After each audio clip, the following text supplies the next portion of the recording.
The public defender is a public servant employed by the community and responsible for giving legal aid without cost to any person who seeks it and is financially unable to employ private counsel.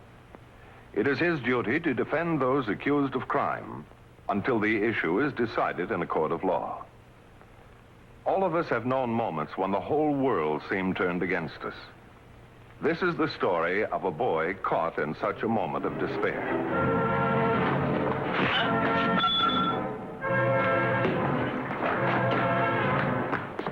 Well, you really clobbered him one. Yeah. He's crazy. He's out colder than a deep freeze. See if you can bring him around. Hey, Slugger, the fight's over. It's time to go home. What's the matter? I don't like the way he looks, Frankie. You don't think there's anything? I think he's dead.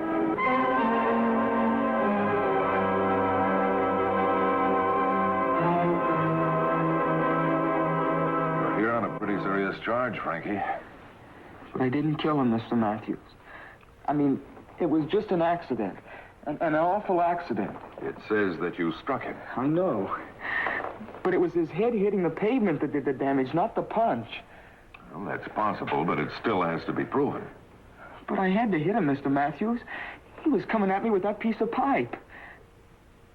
I didn't want him to die. I don't want anybody to die. But I had to protect myself.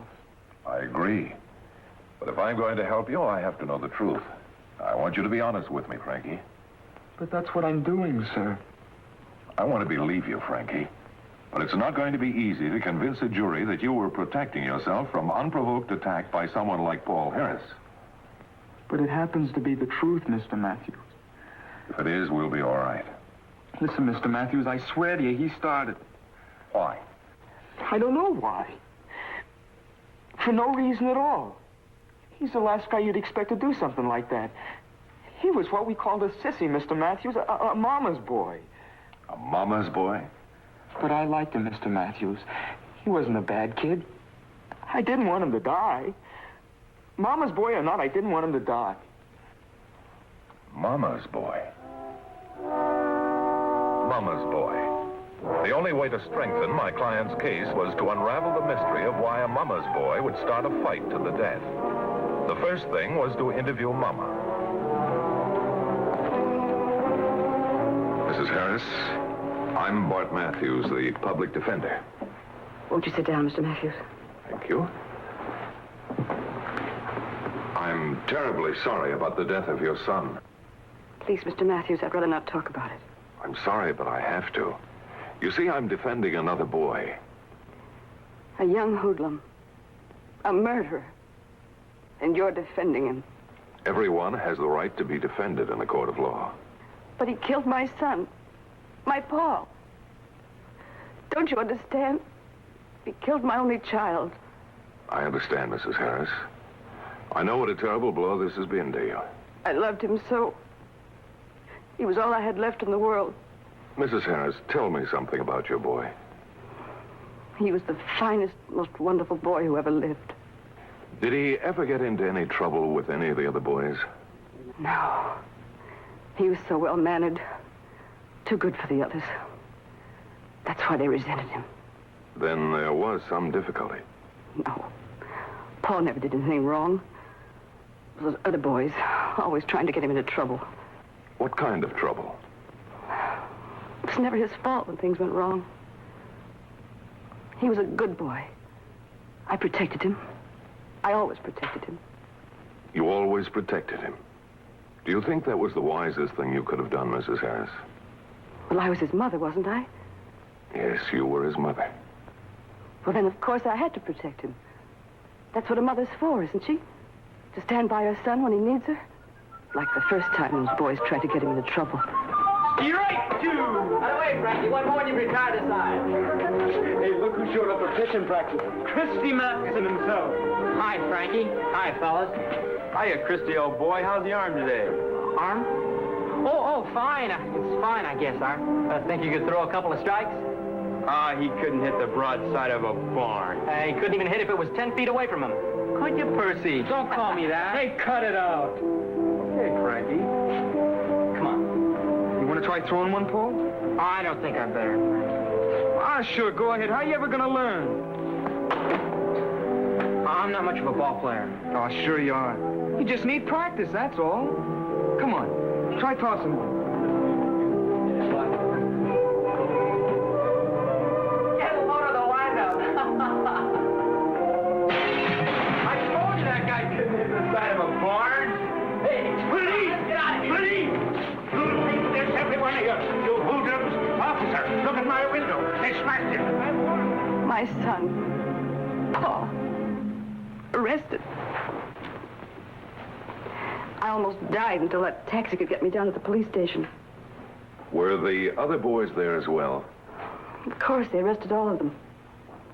Those ruffians, pushing Paul into a thing like that. Did he blame the other boys for what had happened? You didn't know my Paul. He said it was all his fault.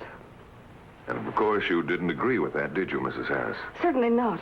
I made it perfectly clear to that police lieutenant that none of this was to be considered Paul's fault. That those boys shouldn't be allowed to associate with my son. Paul tried to stop me. He ran across the room to where the other boys were watching. And what did you do then, Mrs. Harris? I did the only thing I could do under the circumstances. I paid for all the damage they did to the building. I wanted to show Paul that he need feel no obligation to anyone. If that window hadn't been paid for, the lieutenant told me they'd keep Paul in jail overnight. That would have been better, Mr. Matthews. I'm not sure, Mrs. Harris. I'm not sure. You don't know how a mother feels. A real mother would rather go to jail herself than to see her son suffer. Was there any other time you felt you had to protect him? Yes. That same gang of boys. I'll never forget the time they wanted him to go hunting. Are you guys sure you got everything there now? Yep. Sleeping bag, axes, shovels, and the water bucket. Hey, Frankie, what about Fancy Pants? You think his mother really let him go? Hey, lay off the names, pal. He isn't so bad. Besides, his father died when he was just a kid. His old lady's all he's got. Hi, fellas. Hey, Paul. Hey, you're able to swing with the old lady, huh? Well, sure, that's why I'm down here. She said I could go. Hey, we going in that car? Sure, we're big shots. Yeah, my old man's taking the bus to work in the morning. Here. Ever hold one of these in your hand? Gee, sure is a beauty. It ought to be. Set my old man back plenty. Doesn't your dad worry about your handling guns? My old man? He's been taking me on hunting trips since I was 8 years old. Must be wonderful to have a father to do all those things with. Now, it ain't so hot, though, when he takes a swipe at you for not raking the lawn. Oh, that reminds me, you got a sleeping bag? No. Will I need one? Did you ever try sleeping on the ground without one? No. That's all right, Paul. You take mine. I'll use my old man's. Oh, thanks. Gee, I can't wait to go. When do we start? About an hour. Hey, you better change those clothes. An hour? Well, come on, get going. It's a couple hours ride. Okay, I'll be back. Where do you think he's going, to junior prom or something? He's got to look pretty for his old lady. Yeah. Is that you, dear? Yes, Mother. Where have you been? Just out with the boys. Paul? Paul, come back here. I thought I'd go up to my room. Well, you're not going up without kissing your mother goodnight, are you? Mother, I want to talk to you. What about, Paul, baby? Mother, I've asked you not to call me that. Oh, I'm sorry. Come and sit down and tell me about it the way you always do. Mother, listen. The boys are going on a hunting trip. They want me to come along. Hunting trip? What are you talking Oh, about? sure. We're going up to Greenvale. It's only a couple of hours away. Gee, Mom, it's going to be fun. We're going to camp out, cook our own food, sleep on the ground in sleeping bags. And when is all this supposed to happen? Tonight, Frankie says we've got to go in an hour. I've got to go upstairs and get ready. Paul, I can't let you go, dear. What? Mother, why not? Well, it's just out of the question, that's all. Sleeping on the cold ground at night and handling guns. You've never done anything like that before, Paul. It's just too dangerous. But, Mother, what's so dangerous about it?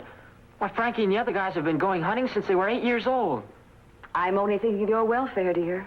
Stop worrying about me all the time. I'm big enough to take care of myself now. Are you? Yes, I am. And I'm going on that hunting trip. I want to be with Frankie and the other guys. I've never wanted anything more in my life. Oh, I just can't let you go away in the company of those reckless, irresponsible boys. But, Mother, I've already promised them.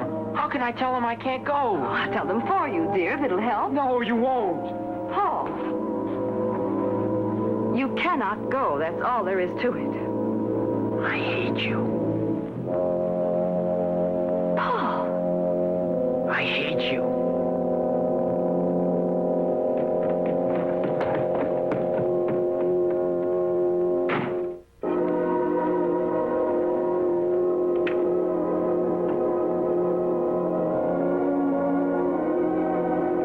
Hope the folks back home like rabbit meat. I'm gonna bag me at least a dozen of those big jacks. Yeah. The idea is to shoot them, not talk them to death. Now, come on, let's hit the hay, hon. We gotta get bright and early. Yeah. Last one in this pack puts out the fire. Oh, not me. Hey, Paul, you ever sleep on the ground before? No, but there's a first time for everything. Hey, kid, you're okay. Well, happy dreams, everybody. See you bright and early. Good night. Good night, fellas. Hey, listen, you guys. First guy that snores gets this right over the head, see? Hey, Paul, how you taking it? Oh, boy. This is the life. I never knew there were so many stars in the sky. Yeah.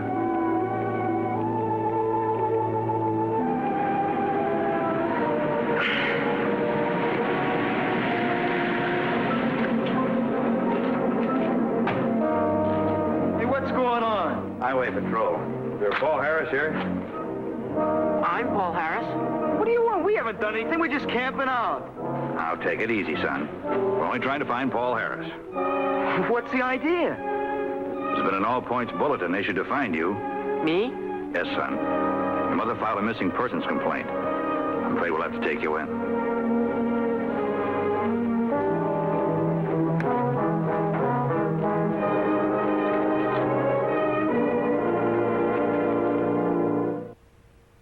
Poor darling Paul. He couldn't seem to understand why I had to do it. He didn't talk to me for almost a week after that. Boys often react that way in anger. But he shouldn't have been angry at his own mother. I'm just trying to find out, Mrs. Harris, if your son had reason to be angry with anyone. Why can't you be satisfied to leave things the way they are? Why must you come here and upset me like this? Forgive me, Mrs. Harris, but it's necessary that we find out everything we can about this case. Why? It won't bring Paul back.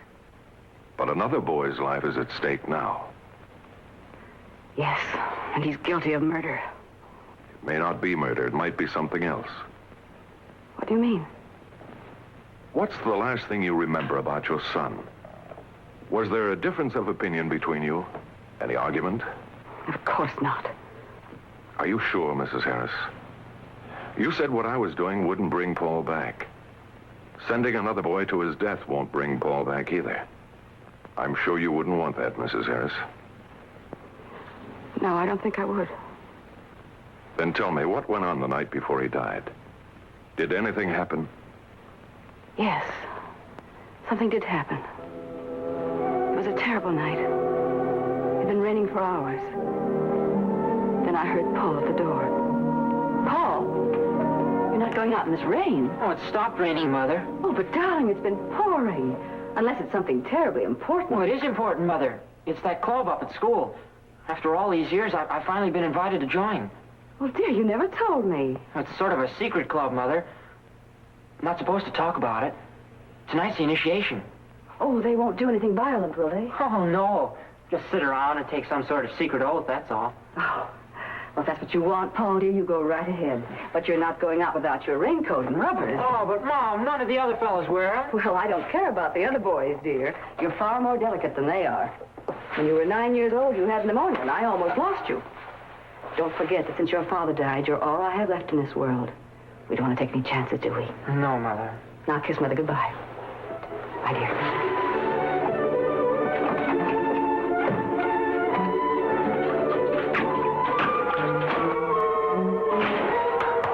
All right, men. Let's get started while the ice water's nice and cold.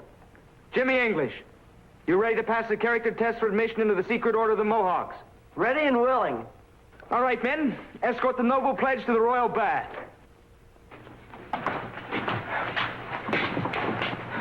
Pledge, you know the rules? Yeah, 10 minutes in the deep freeze or until I turn blue from head to toe. Correct. Spoken like a true Belt Alpha. All right, men, lower away. Oh, feels like a knife. Oh. Come in, how does he look? It feels like a knife. Oh, get me out of here, I'm freezing. Hey, looks warm to me. Come on, let's have some more ice. More ice! More ice, more ice! Hey, still looks warm to me. Come on, let's have some more ice in More there. ice, more ice! More ice. Hey, he's freezing to death. Oh. Better get him out of there. Look, his teeth are chattering. Oh, come on, let's get him out of there. Now more ice, more ice! You hear that, Percy? You're next. You think you can take it? Even if you don't drown, you're a cinch to die of pneumonia, pal. You got 50 seconds to decide whether you want to stay alive or be a dead Mohawk. Hey, he's unconscious. Better get him out of there. All right, take him out. All right, next victim. Yeah, bring him over. All right, men, lower away. No! No, Frankie, no! Hey, what's going on? Hey, come back, don't turn yellow. How do you like that? Now, don't you worry. You forget about the whole silly business. It wasn't your fault. Here, drink this hot milk before you catch cold. I don't want any. Mother, what's wrong with me? Nothing's wrong with you, darling. You're the most wonderful boy a mother could ever have. I'm afraid, Mother. I don't know why, but I'm afraid. No, it's nothing. Mother's with you now. Everything's going to be all right, Paul, baby. No, don't call me that. It's your fault. You've done this to me. I'm a baby. I'm a coward. I'm a mama's boy. Oh, Paul, it's those other boys. They've poisoned your mind. You're much better than they are. I'm not any better. I'm not any different than they are. First thing tomorrow, I'll make them accept me. Frankie's the leader. I'll show them. I gotta show him, even if it kills me. I'd rather die than be a mama's boy. That was the end of Mrs. Harris's story. I went at once to see Frankie to see if I could find the one piece of information I still needed. Hello, Mr. Matthews. Things look any better? I think so, Frankie. Gee, I hope so. They can't blame me for it, can they, Mr. Matthews? All I was trying to do was protect myself. Now, Frankie, I want to make one thing very clear. I don't approve of what you and the other boys did to Paul. Now, tell me everything exactly as it happened the morning of the fight. It's important. Sure, Mr. Matthews. Well, I was on my way to school, taking a shortcut. He was waiting there for me in the alley. Hiya, Frankie. Oh, hiya, Paul. Say, I'm sorry about what happened last night. It was just a gag, a crazy stunt. It didn't mean a thing. It meant I was yellow, didn't it? You're taking this too serious, Paul. It was just a joke. Yeah, a joke. A joke on me, and you pulled it on me. Hey, you nuts or something? That's not fun. It wasn't meant to be. What's the idea, Paul? Hey, listen! I'm sorry about what happened last night. Are you gonna talk or are you gonna fight? Look, if I wanted to fight, I'd find me some competition. Listen! You better go home where you can still walk. I'll go home if you're too yellow to fight. Okay, it's your funeral.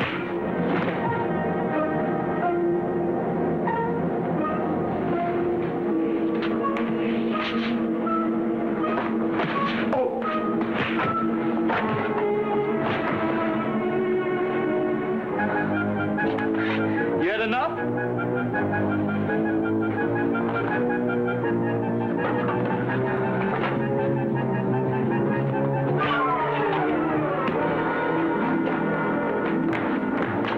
That's exactly the way it happened, Mr. Matthews. Then Gillenard came in, and we learned that Paul was dead. That's all there was to it. You do believe me, don't you, Mr. Matthews? Yes, Frankie, I believe you. And I think there's a witness who will corroborate your story about Paul's attitude that morning. Who's that? Paul Harris's mother. Well, that's the story, Mrs. Harris. My client, Frankie, hit your boy with his fist. But I'm sure it wasn't murder. All I know, Mr. Matthews, is that my son Paul is dead. And now another boy's life is at stake. You'll be called to testify at his trial. If you're asking me to testify in favor of the boy who took my son's life, I'm sorry, but I'll have to disappoint you. That boy is guilty of murder. But is he? After everything you've told me, I can't help but feel that my client acted in self-defense.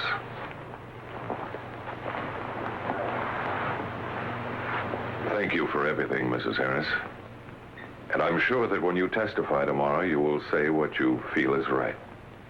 Goodbye.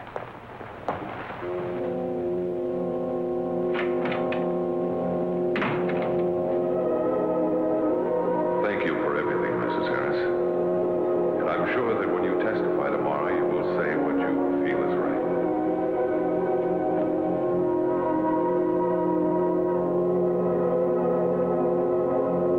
Cannot go, that's all there is to it. I hate you. I hate you.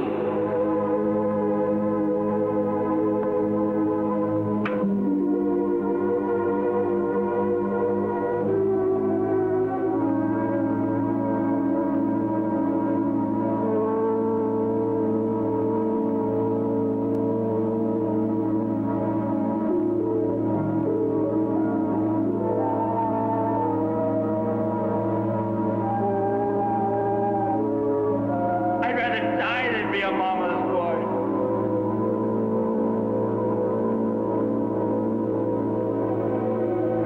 I've prided myself on being a good mother, on doing everything for my son that I could.